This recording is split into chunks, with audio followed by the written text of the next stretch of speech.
Aloha, I'm Kelly Boy Dilima, and you're watching Aloha in the Making.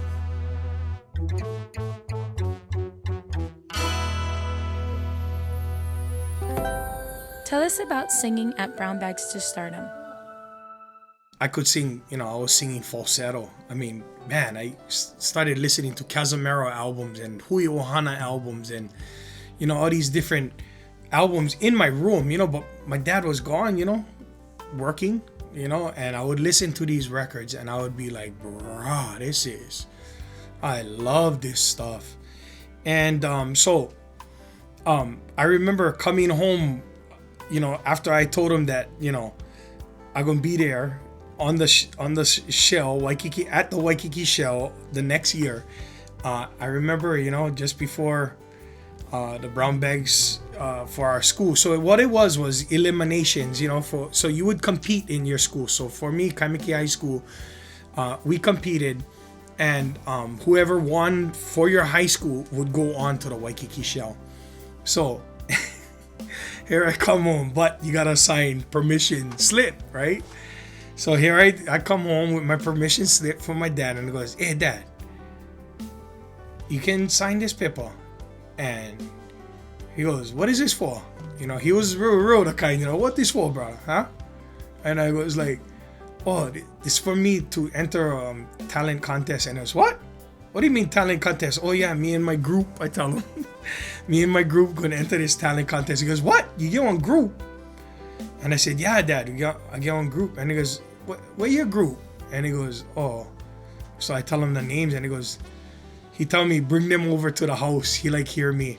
And we've been in Mr. Kaneta's class practicing, So Fengi Faitao, this guy, he had a beautiful voice. He was on, you know what I mean? He lived in Palolo housing, and he he lived in Palolo housing, and this guy was just, he sang in church, and he sang, he was on really, and he was on bassist too, and he could, he had some pipes. And then I had Ricky Bakarsi. His dad was Uncle Al Bakarsi, who was on really well-known kumuhula, during that time. And so this guy he was brought up in the halau, he was brought up as a, singing and a musician. He was on guitar, and I was on ukulele, and I was singing lead. Paulie Miranda was on the ukulele. He was a rhythm. So I brought them over to the house, and me, Sofengi, and Ricky, man, we had our parts down, and we had our chant down. And I go tell you this, man, my dad, I never seen my dad cry too much in my lifetime. There was maybe, I can count on one hand and have fingers left over. Maybe a couple times I've seen him.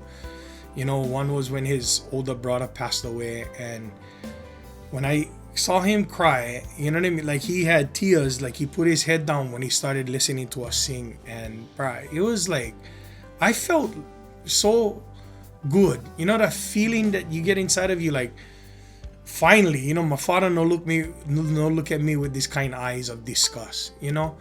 My Hawaiian name for him when I was a kid was Kili Imoloa, which means good for nothing. And that's what he would call me, good for nothing, And finally, you know what I mean? It's all these feelings, these emotions, came into my life, you know what I mean? And it's I finally made my father proud, And we went on to go to the brown bags. We won for our school, and I tell you, we really made a tremendous mark that year. The girls of Naleo Pilimihana won with local boys. We were just so blessed to be around all of these talented people, during that time. These guys actually played their instruments. These guys actually, you know what I mean? They were, back in those days, they was so gifted. They could really, and granted, we never had YouTube. We never had all of these social media kind things where they can show you the chords and the kind. You listen to the album and you lift up the needle and you play them back again for, is it the right chord? Is it the right word? We cannot just Google Huapala and say, oh, this is the words. Okay, let's sing them. You know what I mean? No. You gotta listen to the record and make sure that you're not, you know what I mean? You saying pua, and a couple other times we would be saying kua when it's supposed to be pua. So we had some challenges, but that just made us wanna even learn more, you know, and learn our craft more. So we worked hard, and my dad was just so happy. I remember that time, and we went, you know, and for whatever reason, everybody kind of went their way after that Brown Bags to Stardom, but I still had the passion, you know, I still wanted to play. And that's when we all grew up together at Kamiki Intermediate with my Tatofi brothers. It was me and Timo, because Timo is kind of around my age. He's a little bit younger than I am. And Tiva, I did not know. I did not know his older brother, but I knew the middle brother, Samuela. We all grew up in Kamiki Intermediate. And, you know, I went to Kamiki Intermediate and I met Timo. And Timo played guitar, and he went to Mr. Canetta's class too. And I remember Timo, you know, they saw us that, okay, so Timo and Tiva entered the high school competition that year that I entered with Sofengi and Paulie and all of those guys, right? They lost. They played with, they backed up this guy that played with a rock band, and, you know, they lost the competition. So here's the next year now, you know, we in high school, and, you know, Brown Bags is coming up. But this year, there's a little change, because you win for your high school, and then the top 3 of your high school, okay, goes to something called Hawaii High. That's what it was called. And Hawaii High was filmed down at KGMB or one of the studios down there, and we would take all our cheerleaders. So that year, we were dueling with Lelehua, and then the winners of the Hawaii High would go on to the Waikiki show. So that's what the new formula. So Timo asked me in Canetta's class, he goes, "Hey brother, what, you got on group for this year for the Brown Bags?" And I goes, "Not yet." You know what I mean? I wasn't playing with Paulie. You know, I don't know what happened to Sofengi and Ricky and stuff. And I said, not really. He goes, "Oh, because, hey, you know, I have one brother, he played bass, you know." And I said, "Nah." And Tivo was already graduated, you know, he was 2 years older than us. And I was like, no kidding. So there was my other friend that I grew up with too, Bumpsy Bodge. Bumpsy played we were all in Ohana Mele. So me, Timo, and Bumpsy would always play together. And then when Tiva came, I remember listening to Tiva play bass. I mean, this guy was exceptional.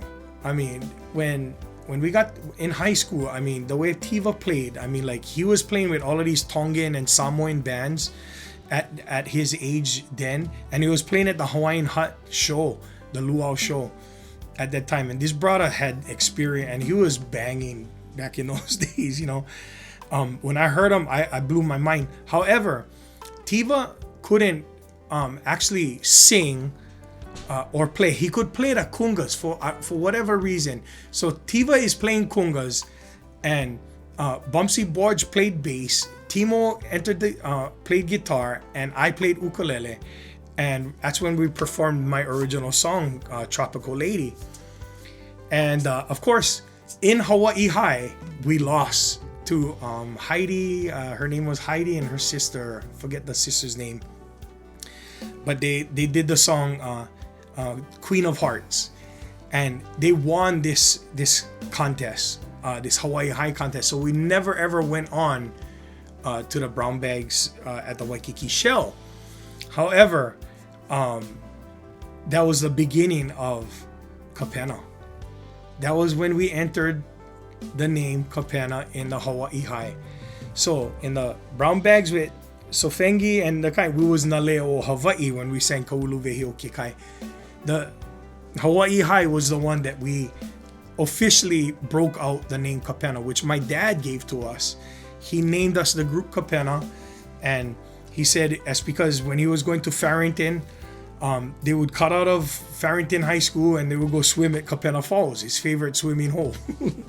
And he also told me, he says, "Boy, No use the kind of long kind Hawaiian names, okay? Make them short, you know, Kalapana, you know what I mean?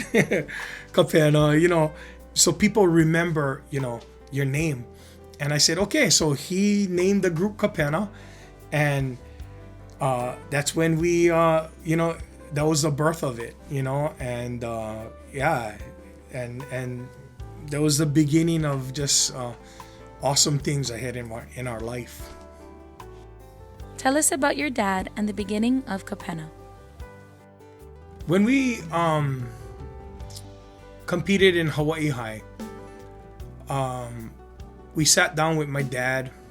He sat me, Tiva, and Timo down, and he said, "What do you guys plan to, you know, where do you guys, you know, what is your future? What are you planning?" And we all agreed, you know what I mean? This was our future. We loved, you know, because, bro, back in the day, Tiva and Timo, there was newspaper boys in Waikiki, you know? I remember them, bro. I mean, just hustling, you know what I mean, bro? You would, you know, I'll be on the corner, you know what I mean? Doing my drug, doing whatever I was doing, you know, selling drugs, you know what I mean? Doing all these kind of stuff, working for different kind of guys that was pushing drugs in Waikiki, you know, and being their little gopher, you know what I mean, to go deliver the drugs and do all this kind. Tiva them, I remember them, Brian, you know, selling newspaper down Waikiki. Bro, Tiva and Timo them, they would walk Waikiki Beach. You know, the newspaper was quarter, I think. Probably gonna get in trouble, but the newspaper was quarter. It used to be in these stands, you know. So you put the quarter in and you lift the stand. You gotta be honest. You take one paper, close the stand, and the thing lock. Those buggers, they lift the stand, they take the whole bunch, you know, in the stand, you know, and then they go rubber band the thing, you know, and then they walk up and down the beach and sell each pepper for quarter and keep the quarters, you know what I mean? They was hustling. Augie T was another one that was down there too, you know, so we all grew up together back in those days, you know. And so they was doing their hustle. I was doing my hustle, you know. It was all, but it's this music that tied us together, you know. So my dad said, "What do you want? What do you guys want to do?"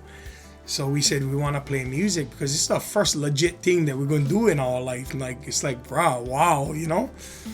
And he becomes our manager. My dad said, "Okay, I'm going to manage you." He bought one sound system for us. This guy put books. I mean, he literally, I think I still have the books. I mean, I have one copy of it. He bounded these, he put them in binders, and he made each set list. So we could do 5 hours of continuous music with these books, and and he would have them in order, and he would have them timed. You know, we would rehearse and have them timed. So we do a 45-minute set, break 15, get the second book out. This is the set. And if we wanted to mix match them, like put number 5 and do them the first set, or number 3 doing that, that's how we would mix up our songs, you know. And he was so the kind. I mean, you know, like I told you guys a story of me growing up and how much he was the kind. I mean, this man, you know, he was like obsessed, you know what I mean? He was obsessed. Anything that he would do, he would just, you know what I mean, do it to the extreme. My dad was that way, you know. And he groomed us, and he, you know, I mean, you ask Tiva and Timo, man, they'll tell you today, bro, my father would slap them. If they got across, my father would, it would be just like that was his kids, you know what I mean? And they loved him. They loved my dad, you know, because he never treat them, you know, the kind, he treat them just like he would treat his own, you know what I mean? If you get out of hand, I mean, he gonna give it to you, and they knew it, you know what I mean? And that's what we did. And I remember our first gig, we only could do like 15 minutes worth of music. That's it. And somebody hired us after that. 15 minutes, St. Louis alumni, the old St. Louis alumni, where it had beer buses and all that kind of stuff. We played 3 songs, I think, and that was it. We was off, you know. But I remember sometimes me and Tiva and Timo would get into these fights, you know, argue or something, the kind. And I remember one time going up on stage, and I was all habut. I was pissed. And I showed it. I'm like, bruh, if never I came off of that stage after that set, and I want to get one right hook to the jaw, can't talk. My father told me, he said, you know something? I'm going to tell you this right now. You don't ever carry what you have off of this stage, what you going through down, out, off of this stage, up on that stage. You understand me? Huh? Yeah. When you go up there, you entertaining people. I don't care what kind of problem you get off of this stage, but when you bring that up on that stage. And I remember another thing that he told me. He said, you know something? When you get up there, you guys look good. We always had uniform. We always look good. Come with a wrinkled shirt, and he would sell into this. He would find them. He would take money out of their pay if they come with the wrong shirt, they come wrinkled or whatever, And I mean, we was groomed by this man, What was the music scene like in those days? We got approached by a record company, Kahanu Records, to do our first album. We were blown away, but the catch was, when I think it was Ken Kahanu that seen us at Sparky's Lounge. We got the gig at Sparky's Lounge, and we were playing like, I don't know how many, 5 days, 6 days a week at Sparky's Lounge, and we got the gig over there, and I mean, bro, everybody, you name it, because it was so late, all the musicians, when they're getting off of work and stuff, they would all come to Sparky's Lounge, and here was this young, Howley Boy and two Tongans, you know what I mean, singing at Sparky's Lounge. And I mean, just back in the day, just, it was a new sound. It was different. It was unique because of, how we looked, I think, and how we sounded. And I guess, my dad got an inquiry about us doing our first album. And it was Kahanu Records, Ken Post. And the stipulation was, though, it wouldn't be a studio album, because they enjoyed our live performance and it was so lively. They wanted to capture Kapena on the first album. Plus, they never had on budget for put us into the studio. But they wanted to capture a live recording of Kapena. So it was, back in the day, it was Fortunate Son. It was Steve Kramer and it was Dave Tusserone. And I believe Steve Kramer was the one that engineered, but him and Dave was partners back in those days. And so they captured Kapena live. It was a live recording. And this is our first album. I mean, we learned our words. We never had internet. We learned our words phonetically. We sing some on this recording. We sing wrong words. We sing, you know what I mean? But I gotta tell you, we were young boys that just had so much zeal and so much passion, you know what I mean, to perform and stuff. Really, I look back and I said, whatever it is, you know what I mean? I mean, we tried, we did our best, you know what I mean? But you trying your best, you're trying to remember words, and you're nervous as heck. I was 19 years old. 19 years old. I was just turning 19 years old. Or I had just turned 19. And so we're prepping. But my dad had suffered a heart attack. On the Wednesday, my dad had passed away.